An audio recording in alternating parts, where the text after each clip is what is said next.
America का immigration system कई लोगों के लिए सिर्फ डॉक्यूमेंट्स और अप्रूवल का प्रोसेस नहीं रह गया। अब ये पेशेंस, टाइमिंग और सही कैटेगरी चुनने का भी गेम बन चुका है।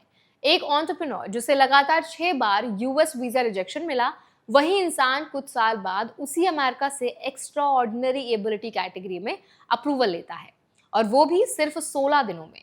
इस पूरे केस ने एक बहुत बड़ा सवाल खड़ा कर दिया है कि आखिर यूएस वीजा सिस्टम अलग अलग कैटेगरीज में कैसे काम करता है, स्टूडेंट वीजा रिजेक्शन का फ्यूचर इमिग्रेशन पर कितना असर डालता है, और आखिर EB-1A जैसे कैटेगरी में अप्रूवल पाने के लिए रूल्स क्या कहते हैं। आज इस वीडियो में हम समझेंगे एक ही इंसान को पहले बार बार रिजेक्शन मिला, क्यों मिला, और बाद में वही प्रोफाइल एक्स्ट्रा ऑर्डिनरी कैसे बन गई।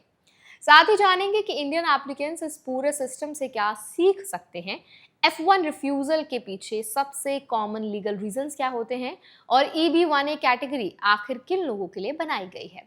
तो चलिए फिर जल्दी से वीडियो को शुरू करते हैं। हाय, मेरा नाम है वर्षा दुबे और आप जो देख रहे हैं NBT टेक एड पर।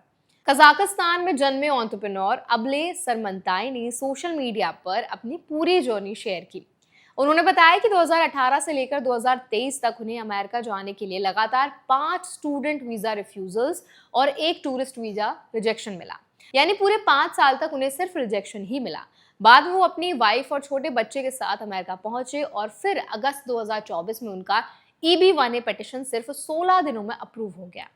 उन्होंने लिखा कि वही सिस्टम जिसने उन्हें 6 बार रिजेक्ट किया था, बाद में उसी सिस्टम ने उन्हें एक्स्ट्रा ऑर्डिनरी कहा। इस केस को लेकर इमिग्रेशन एक्सपर्ट मिथि जायसवाल ने समझाया कि स्टूडेंट वीजा और EB-1A दोनों पूरी तरह अलग लीगल सिस्टम्स हैं। F1 स्टूडेंट वीजा में कॉन्सुलर ऑफिसर ये देखता है कि एप्लीकेंट पढ़ाई के बाद अपने देश वापस जाएगा या नहीं। वहीं EB-1A कैटेगरी में USCIS ये देखता है कि एप्लीकेंट अपने फील्ड में कितना एक्सेप्शनल है और क्या उसका काम नेशनल या इंटरनेशनल लेवल पर इम्पैक्ट क्रिएट करता है। यानी दोनों कैटेगरीज के रूल्स, स्टैंडर्ड्स और डिसीजन मेकिंग प्रोसेस पूरी तरह अलग होते हैं। EB-1A कैटेगरी एक self petition green card category है। इसका मतलब इसमें एम्प्लॉयर स्पॉन्सरशिप जरूरी नहीं होती। एप्लीकेंट खुद अपने बिहाफ पर अप्लाई कर सकता है, लेकिन इसका एविडेंशियरी बर्डन काफी ज्यादा होता है। रूल्स के मुताबिक एप्लीकेंट को कम से कम 10 क्राइटेरिया में से 3 क्राइटेरिया सेटिस्फाई करने होते हैं। इसमें awards, media coverage, leadership roles, original contributions, publications, memberships और फील्ड में रिकॉग्निशन जैसी चीजें शामिल होती हैं। इसके बाद फाइनल मेरिट डिटर्मिनेशन होता है, जिसमें ये देखा जाता है कि एप्लीकेंट अपने प्रोफेशन के टॉप परसेंटेज में आता है या नहीं। एक्सपर्ट के मुताबिक अबले का केस इसीलिए स्ट्रॉन्ग बना क्योंकि 2024 तक उनकी प्रोफाइल पूरी तरह बदल चुकी थी। उन्होंने अपनी कंपनी बनाई, इन्वेस्टमेंट रेज किया, इमिग्रेशन रिलेटेड सर्विसेज के जरिए 200 से ज्यादा लोगों की मदद की और अपने काम का डॉक्यूमेंटेड इम्पैक्ट तैयार किया। यही वो एविडेंस था जो EB-1A सिस्टम मांगता है। एक्सपर्ट ने यह भी बताया कि अक्टूबर 2024 में USCIS ने EB-1A गाइडेंस अपडेट की थी, जिसमें टीम अवार्ड्स, पास्ट मेंबरशिप्स और ब्रॉडर पब्लिश्ड मटेरियल रिकॉग्निशन को ज्यादा महत्व दिया गया। इससे फाउंडर्स और बिजनेस प्रोफेशनल्स को बेनिफिट मिल सकता है, जिसकी अचीवमेंट एकेडमिक बैकग्राउंड से ज्यादा बिजनेस इम्पैक्ट बेस्ड होती है। अब सबसे जरूरी हिस्सा आता है स्टूडेंट वीजा रिफ्यूजल्स का।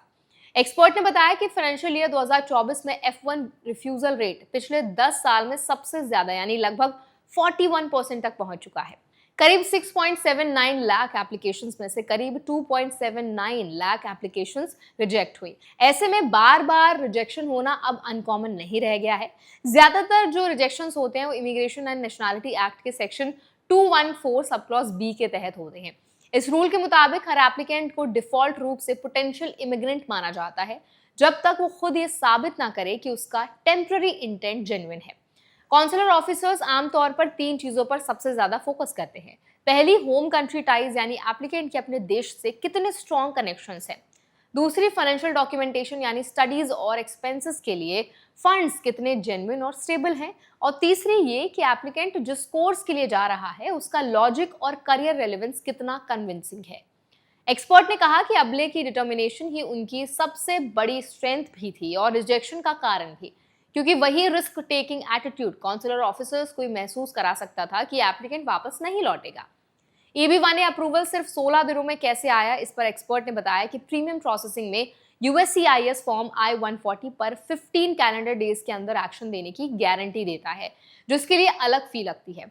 अगर पेटिशन क्लीन हो और एक्स्ट्रा एविडेंस की जरूरत ना पड़े तो अप्रूवल जल्दी मिल सकता है।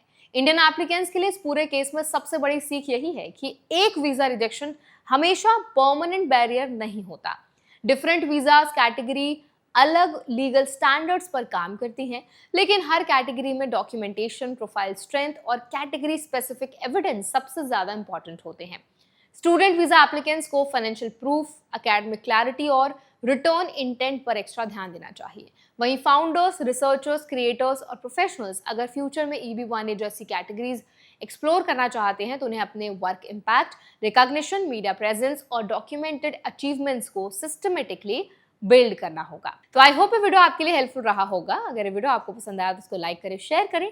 ऐसे और वीडियोस के लिए, अपडेट्स के लिए हमारे चैनल NBD Tech Ed को भी जरूर सब्सक्राइब करें।